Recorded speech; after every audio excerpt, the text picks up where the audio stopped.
Hello everyone, and welcome back to my channel, where everything you're about to hear and see has been done in one take. I'm your host, the One Take Man.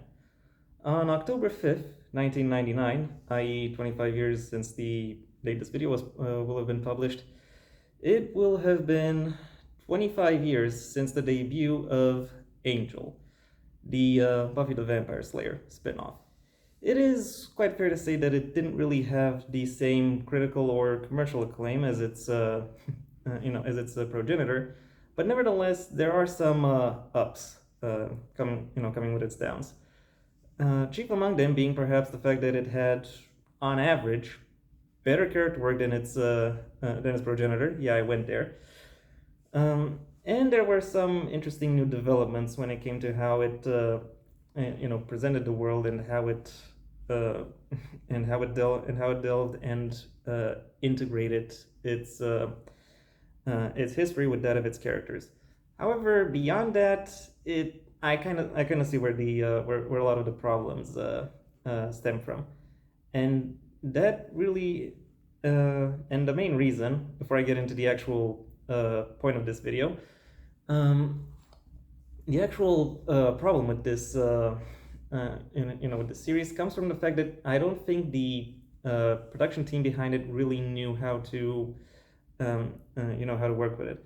If you compare Angel to Buffy the Vampire Slayer, as in the as in the two shows, not the two characters, you'll find that Buffy is about coming of age, is about finding out who you are, and that is a very open-ended story that can take you on a whole bunch of different paths and allows for a lot of exploration. Whereas Angel, by contrast, is a redemption story. It has one specific goal that needs to be reached, and I can tell that the production team behind it worked a lot more on experimentation and on brainstorming, and didn't really know how to effectively focus for the sake of this narrative. They did try though within the first two seasons, and I think it is fair to say that those two seasons are actually among the are actually the best ones in the show. I can't really say definitively which is best, but I am currently leaning towards the second one. Whether or not that'll be reflected in the in my actual top 10, you'll see. Nevertheless, there were some narrative tensions that resulted from that. Tensions which I might go into as I go through this list, and it is because of the incongruities that I am quite confident in saying that the true companion piece for Buffy the Vampire Slayer isn't Angel, it's Firefly. But that's not what I'm here to talk about. I'm here to give you the 10 best episodes of Angel the series, in my opinion. Just yeah, just like I did with the just like I did when Buffy turned 25. I'm now gonna talk about the top 10 episodes. Though I have to say I will very likely redo that that video on the 30th anniversary of Buffy's debut. Maybe even after I rewatch the show, assuming I find the time. Because yeah, uh, I got a lot of things on my plate. True, I don't know if I'll have a lot of things on my plate 2.5 years from now, but there are limits and there are preparations that I need to go through. But that's again besides the point. I'll now get into the actual point of this video, which is the top 10. At number 10, and by the way, the videos are listed here. The episodes I'm about to talk are listed here. At number 10, we've got Awakening and Soulless. Because yeah, just like with in my the Vampire Slayer list, multi-parters count as one. Even though it is sometimes a little bit hard to differentiate which episodes are multi-parters because there are very few clear delineations, as in saying that this episode is the direct continuation of the first one, because in a sense all episodes are continuations, but few are direct continuations. For the sake of this video, continuations, direct continuations are a pair of episodes where the last scene of the first episode is the first scene of the last episode. So that's within a two-parter, and which is basically the case here. The the point of this episode is that is that the main characters find themselves to be a little bit over their head, and it is for that reason that they decide to bring out the big guns, or in this case, turn Angel into Angelus. His alter ego that he constantly tries to set aside, and who he always attempts to fight against. This is the only season 4 episode on this list, because I have to say season 4 is the worst. It is the biggest it is the biggest mess. That is not to say that there are bad concepts at work here. The problem with season 4 is that at the same time, this creative team was also torn between Buffy the Vampire Slayer's last season and Firefly's season. So yeah, unsurprisingly they weren't really they were already all there, and they were working with some high concept ideas, and for the most part they failed. This episode, however, is still intriguing. First of all, by presenting an interesting character piece within its first half of Awakening, when trying to when showcasing what it means for this for Angel to have a perfect day, and then we reach Solace, where Angel is set aside, and Angelus comes to the forefront, and the audience gets to see him interact with this new cast. It's it's quite well trodden ground at this point, but it is nevertheless interesting to follow, and the reveals and the turns that that the situations presented can take are nevertheless rewarding and very interesting to follow. For that reason, this particular two-parter gets my gets the top 10, gets in the top 10, even if barely. At number 9, we got Reunion, which is the first episode after after Darla becomes a vampire again. And a lot of this is, and a lot of the episode is basically just Darla and Drusilla going around LA causing havoc. And I have to say, it works works very well as a corruption piece, as a dark mirror and dark reflection of Angel's past, and of how it currently manifests. It is a very engaging villain piece, which allows for some intriguing looks into into the philosophies and the makeup of these two figures of great influence upon him, and an interesting exploration of the darker side that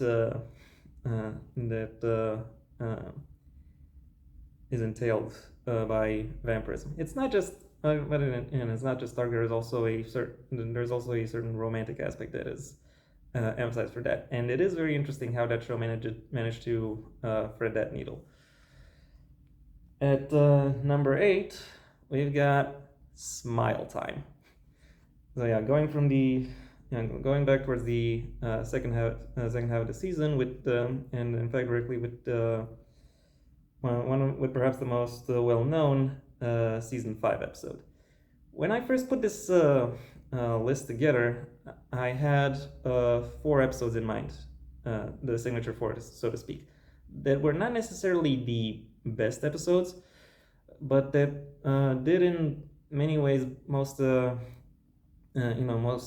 accurately represent the narrative potential that I think this production team could bring to this show, and how exactly they are able to use their to use the tools provided to them in order to in order to tell intriguing stories. And Smile Time is the first of these signature four, which is on the list. And it's about a team of demons who take on the guise of puppets in order to steal the innocence of children. It's it's actually a very intriguing episode. There's a lot of fun to this premise, and it manages to utilize it in ways that are both comedic and tragic. And admittedly, the tragic aspects don't really work as well, but the but the comedic aspects actually are in fact very well integrated, not just within the storyline of the season as a whole, but also within the story thread of this episode, and the and the back and forth that pretty much all characters have within this episode, both good guys and bad guys, is interesting to look at, and I've and overall this episode is just a lot of fun. At number 7, we've got Are You Now or Have You Ever Been? The second of my signature 4 episodes that I talked about. It takes place in 2 halves, more or less. One half is in the present day, with the main characters exploring a place that is supposedly haunted by a demon, and the other half taking place in the 50s, with Angel, who at the time was was in that hotel, and more or less came to know the demon, but more importantly came to know the people within that hotel who fueled the demon and his abilities, and exploring that, and it is really for the reasons of the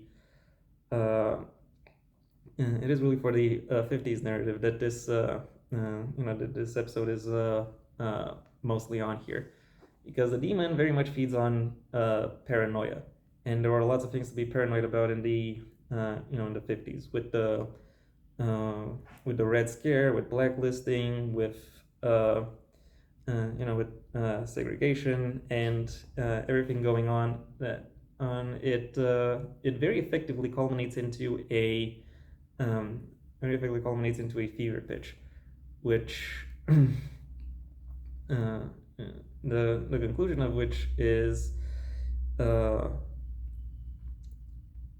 quite it's quite interesting to actually it has been interesting to see unfold, and then that is contrasted with the with the way the that same location is appears in the appears in modern times, and the understanding of what it is that the characters are facing, and how that impacts the character of Angel. That makes this episode noteworthy and memorable, and it is why it made it up to this spot on this list. At number 6, going back to season 5 with You're Welcome, the 100th episode of this series, and the culmination of arguably its longest or second longest running character arc, that of Cordelia. I have to say, I very much found Cordelia to be an annoying waste of space, almost all throughout Buffy, but particularly in the first and second seasons. And really, it is within really it is with season 3 where she really started to uh, have her merits. But even then, they were not they were not particularly well explored.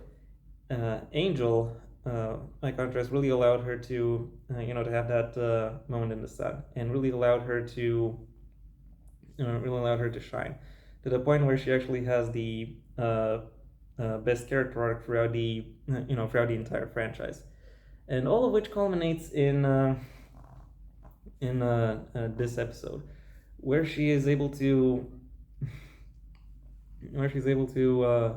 help her friends after a particularly long hiatus, to deal with a threat that many of them didn't even suspect, and also help them get back on their get back to their tracks, back to their roots, so to speak, in order to by reminding them what it is that they're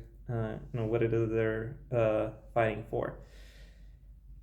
Hence why you're welcome, because this really is the episode where I think her absolute confidence in both herself and her friends ultimately ends up being rewarded, and ultimately gets to have its ultimate meaning.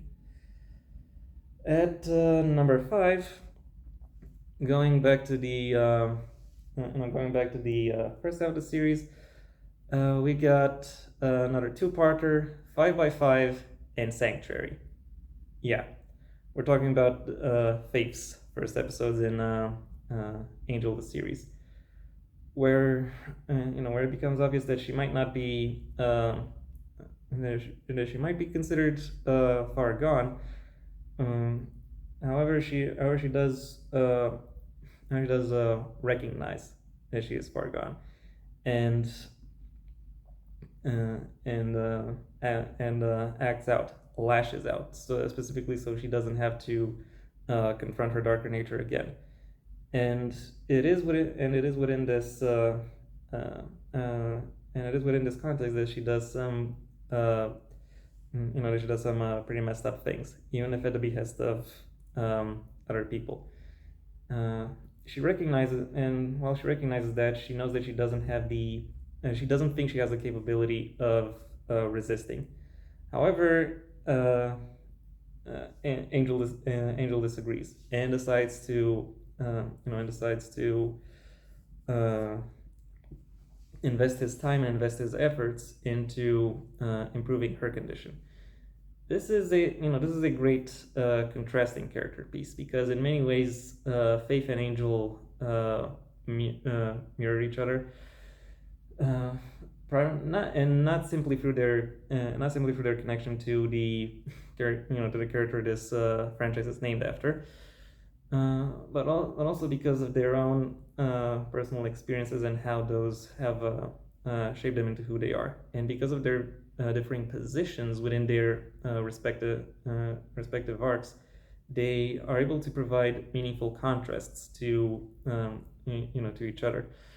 When you then look into how the world around them reacts to them, and the various responses that this pairing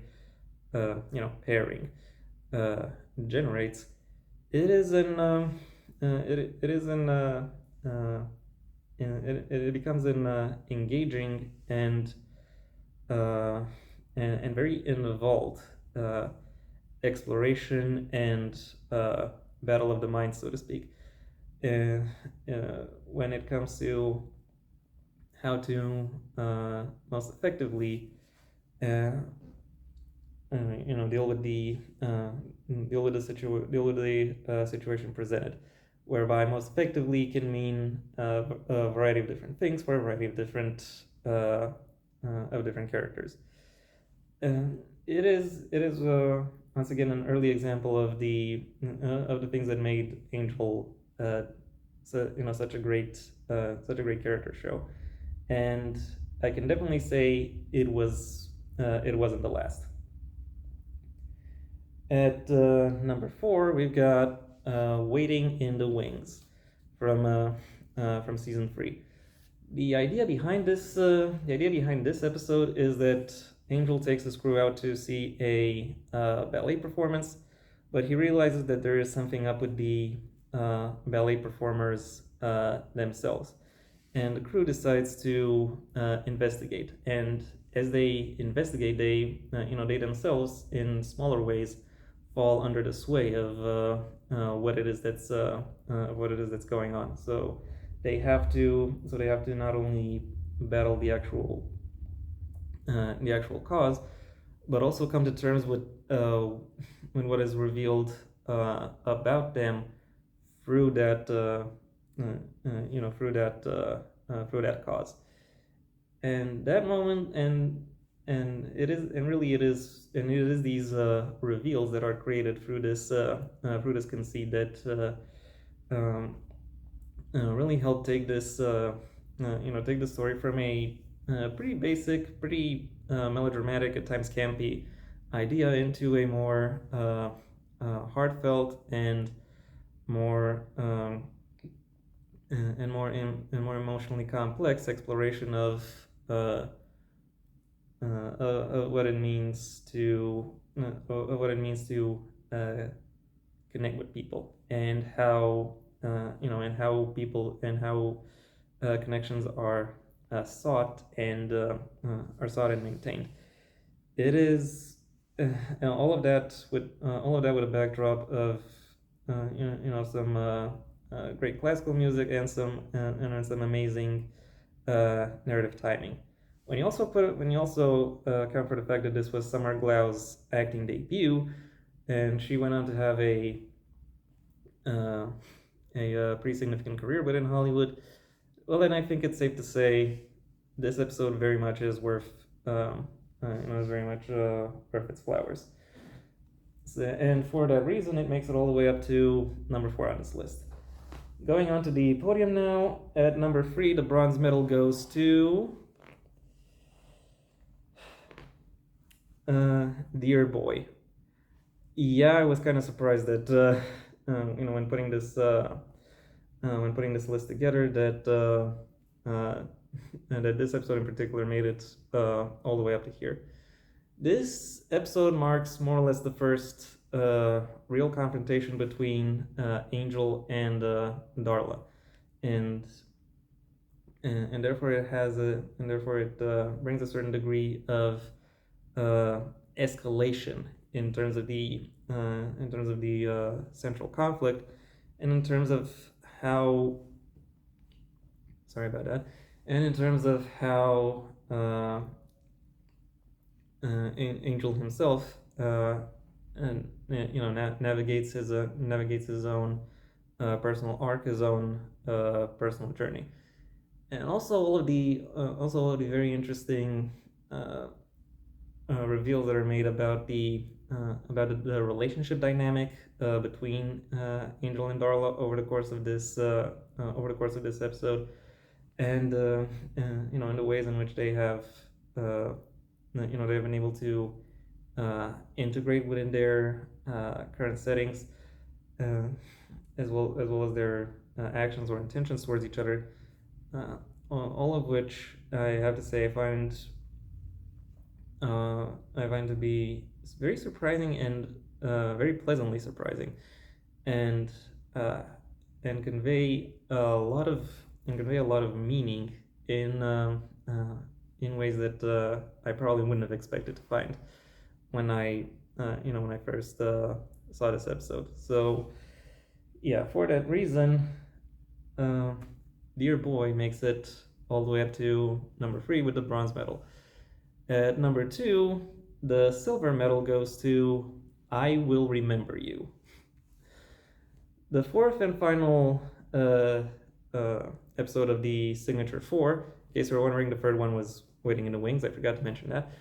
I Will Remember You is not necessarily this episode's first major crossover. Is not necessarily the series' first major crossover with its spin-off, but it is definitely the one that I think made had the highest impact upon the series going forward, and therefore also in how it established the actual tone and the actual possibilities that the characters would have to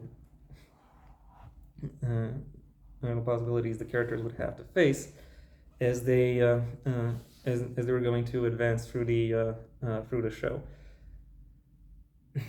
And I'm not just talking about this being the first introduction of the powers that be. I'm primarily talking about how this episode in particular manages to manipulate the emotional makeup and the presumptions that that I think this series pretty much went in with, and also bringing up the question of what redemption actually means, and how that is influenced, how that is changed, how that is affected by the by the various factors that these characters would have to follow. Not to mention the absolute emotional gut punch that the culmination of this episode brings. It is very much a greatest hits of everything that makes this franchise as a whole really stand out, but not what makes this series stand out.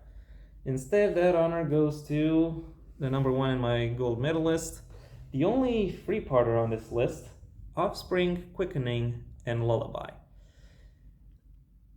I'm not necessarily sure if they actually count as direct continuations on the in accordance to the rules I set out at the beginning of this video. But if they don't, then I'm confident in saying that Lullaby is the one that should. No, not Lullaby. Quickening. Quickening is the one that would take its flowers. What's going on within this trilogy of episodes? Well, we discovered that Darla, even though a vampire, is pregnant, which is supposed to be impossible under the set of rules that has been established about this franchise. But then again, because this production team is very keen on brainstorming and experimentally putting stories together, rules are more like guidelines, really. And and for that reason, lots of things can happen, including such an occurrence that that supposedly breaks conventions. And it does, however, break convention in interesting ways and lead to some interesting new possibilities and developments. And this show is quite expertly capable of addressing what these issues are, and how exactly the and also exactly of the magnitude of Angel's role within this within the bigger tapestry of society is actually supposed to be, and how that impacts not just him, but also those around him. It's kind of weird that this it's kind of weird how Darla heavy this list actually was, and particularly this top three, given two of those are also quite heavily feature her, and also feature her own distinctive developments and attitudes, and the ways in which the things around her impact her, and how that in turn reflects upon the other characters within the series.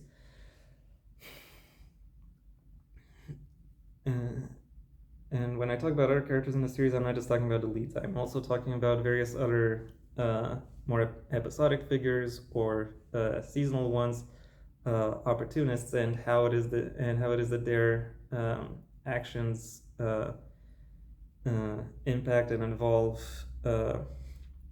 pretty much everyone. It is not a perfect execution of this idea, but it nevertheless still manages to bring a lots of narrative twists and turns, lots of uh, unpredictable changes and manners in which and uh, and the impact of this of these episodes constantly changes, constantly keeps the viewer and the characters on their toes, and and the resulting developments are really fascinating and exciting to behold. And while the promise these episodes make are definitely not delivered over the course of the back half of the show. The very fact that I can call this episode this set of episodes the midpoint really shows how how influential and ultimately how meaningful they are. What it is that they have brought to the what it is that they bring to the franchise, to the character, and within the meaning of their developments and of their future arcs. So for that reason, Offspring, Quickening, Lullaby, as a three-parter, and perhaps even just Quickening on its own, would very much deserve the top position on this on this list. And yeah, those were in my current appreciation, which may change at some point in the future. My top 10 episodes of Angel, the series. Thank you for your attention. If you enjoyed my presentation, well then please like the video, maybe even share it wherever you think other people will also like the video. If there's anything you'd like to add, either to the show itself or to my ranking of its or to what I think its 10 best episodes are, that's what the comment section is for. And if you want to see when my next video gets released, well then please subscribe, and ideally also ring the bell or do whatever else YouTube will ask of you in order to keep you notified. I also have a main channel where I talk about book reviews and literature stuff, a link to which you can find in the description down below, right past my social media links, which I also recommend you check out should you choose to. Additionally, I have a Patreon where I assume you already know how Patreon works. You can contribute to a certain level, and depending on the level at which you choose to, in which you pledge to contribute, you will receive various perks. I'm not gonna say what those perks are, but if you've been around here, you probably have a good idea. Still, you might want to go down in the description and check it out for yourself. Again, if that interests you. Until next time, I have been